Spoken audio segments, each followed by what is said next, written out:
სტიქიის ზონაში ვითარება კვლავ უცვლელია. სოფელ კურსების ორუბანში მეწყრული პროცესები ისევ აქტიურია. გარემოს ეროვნული სააგენტო სპეციალისტები ტყიბულის მუნიციპალიტეტში რჩებიან და სავარაუდო რისკებს იკვლევენ. სწორედ გეოლოგების დასკვნის შემდეგ გაირკვევა, როდის და რამდენი ოჯახი შეძლებს საკუთარ საცხოვრებელ ადგილზე დაბრუნებას. საგანგებო შტაბი დაზარალებულების საჭიროებებს სწავლობს. სოფლის მოსახლეობა ადგილობრივმა ხელისუფლებამ დროებით სასტუმროებში გადაანაწილა. უკვე მეორე დღეა მათ სამედიცინო გამოკვლევები უტარდებათ. მცირეწლოვანებთან მუშაობს ბავშვთა ფსიქოლოგიც. იმის გამო, რომ ამ მონაკვეთზე გადაადგილება ისევ უსაფრთხო არ არის, კვლავ ჩაკეტილია ტყიბული ქუთაისის დამაკავშირებელი გზა. ბოლო დღეებში სტიქიის ზონაში მოამბის რამდენიმე გადამღები ჯგუფი მუშაობს. გენო ოსიყმაშვილისა და გიორგი პაჭიკაშვილის რეპორტაჟი. ხმა იყო ისეთი რაღაცა ამაზრზენი და საშინელი. მგონი სახლი მენგრევა და მომეხმარებოდა შენთან თუ ამ მშვიდობა უმეკითხება. მეწყერი ჩამოწვა, ჩემი სახლი დაანგრია და რამე ინფორმაცია ხო არ გაქვს მოიკითხო ჩემი მშობლების მდგომარეობაო. კივი ვარ ბოლო ხმაზე რომ ადექით დედა მეწყერი მოდის. მაშინვე მეუღლეს დავეძაკე, ჩქარა გავდივართ. გახსენებას კი რთული არის იმ სიტუაციის. ამბავი, რომელიც ამ ხალხის თავს მოხვდა და ჯერ კიდევ გრძელდება, გასააზრებლადაც საკმაოდ რთულია. თავად მეწყერის პირველ წუთებს ფილმებში ნანახ სცენებს ამსგავსებენ. უმთვარო ღამე, ხეებისა და ტოტების ლეწვა, მიწიდან ამომავალი გუგუნი, სახლის დაბზარული კედლები და მთის დახეთქილი ფერდი. და ერთადერთი ფიქრი, როგორ გადაარჩინონ ოჯახის წევრები და საით გაიქცნენ. მეწყერის დაწყების პირველი წუთები თითქმის ყველასთვის ერთნაირი იყო. სასწრაფოდ გაეღვიძებინათ ერთმანეთი და გაქცეულიყვნენ. ვიფიქრე სახში შესვლა, რომ რაღაცა საბუთები მაინც ამეღო.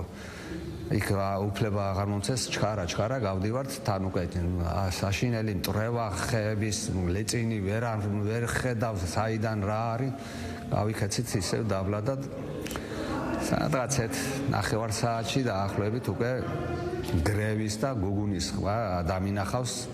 რა ვიცი, საუბედუროთ თუ საბედნიეროდ, იმიტომ რომ იმ სახლმა მთელი ჩემი სამი თაობის ბაბუის მიწა ესე ჩაღლაპა, მე დაცურდა ეს და ახლა აღარ ჩანს იქ არაფერი.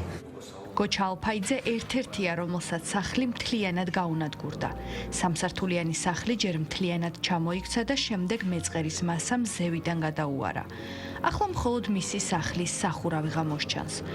ოჯახის ყველა წევრის გამოყვანა მოასწრო და რა თქმა უნდა ამით ძალიან ბედნიერია. თუმცა ერთი ხელი ტანსაცმელის გარდა დაკარგა ყველაფერი. საქორწინო ბეჭდები, დედმამის წერილები, საკითხავის სათვალე, ოჯახის ალბომები, მისი სიამაყე, თავისი ხელით აშენებული მარანი, ბაბუის სამხედრო მედლები და პროფესიული სამედიცინო მიკროსკოპი. ყველაფერი, რასაც 65 წლის განმავლობაში აგროვებდა და რაც მანამდე მისმა მამამ და ბაბუამ შეაგროვეს, ახლა სრულიად დამეწყრილია. ეს შენ თვალწინ ინგრევა და იკარგება თან ინგრევა ერთია და დანგრევებში კიდე რაღაცას ნახავდა. ეს რო გეკარგება და ვეღარაფერს ვერ წვდები, ეს კიდე ცალკე თემაა. და ამ გზნობამ უკვე ცოტა მინელდა და ახლა უკვე ვფიქრობ რა როგორ რა გზას დავადგე და ცხოვრება ფაქტიურად თავიდან უნდა დავიწყო. ტყიბულის მუნიციპალიტეტის სოფელ კურსებში მეწყერი დილის 4-ის ნახევრისთვის გააქტიურდა. ეპიცენტრი სოფლის ერთი მხარე. გოგოლაშვილების, ალფაიძეების და ბეროძეების უბანი აღმოჩნდა. სტიქიის პირველმა წუთებმა ამ უბნის 5 სახლი მიწასთან გაასწორა. დღის ბოლოს დანგრეული სახლების რაოდენობა 10-მდე გაიზარდა. მომდევნო 2 დღეში კიდევ 5 სახლი ჩამოინგრა და ეს პროცესი ჯერ კიდევ გრძელდება. სახლების დიდი ნაწილი ჯერ კიდევ დგას, მაგრამ მნიშვნელოვნად დაბზარულია. ასეთ სახლებს შორის არის აკაკი ბეროძის სამოსახლოც. მისი ვითარება იმდენად რთულია, რომ ფაქტობრივად ყოველწუთიერად ელისმის ჩამოქცევასაც. ჩემი სახლი და კარმინდა არის უკვე საცხოვრებლად, ასე ვთქვათ, გამოუსადეგარ მდგომარეობაში.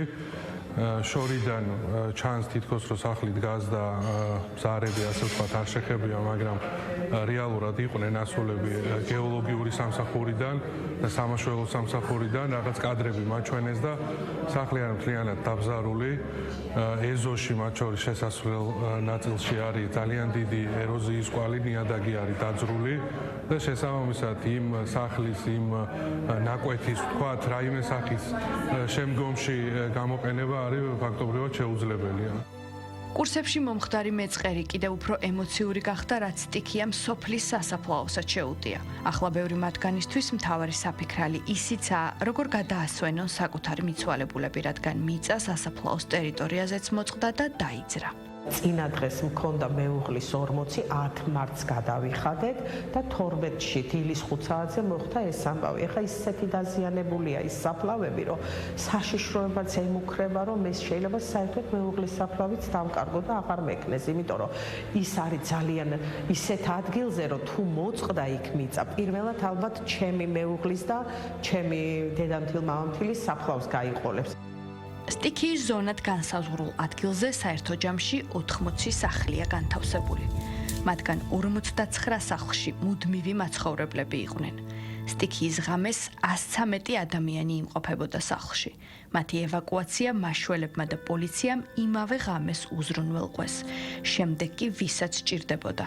სულ 39 ოჯახი სასტუმროებში გადაიყვანეს, სადაც ამ დრომდე რჩებიან. მათმა აბსოლუტურმა უმრავლესობამ სხვა დანარჩენთან ერთად ვერც მედიკამენტები გამოიტანა. ამიტომ მათი სამედიცინო მდგომარეობის შემოწმება და მედიკამენტებით უზრუნველყოფა ჯანდაცვის სამინისტრომ აიღო თავის თავზე.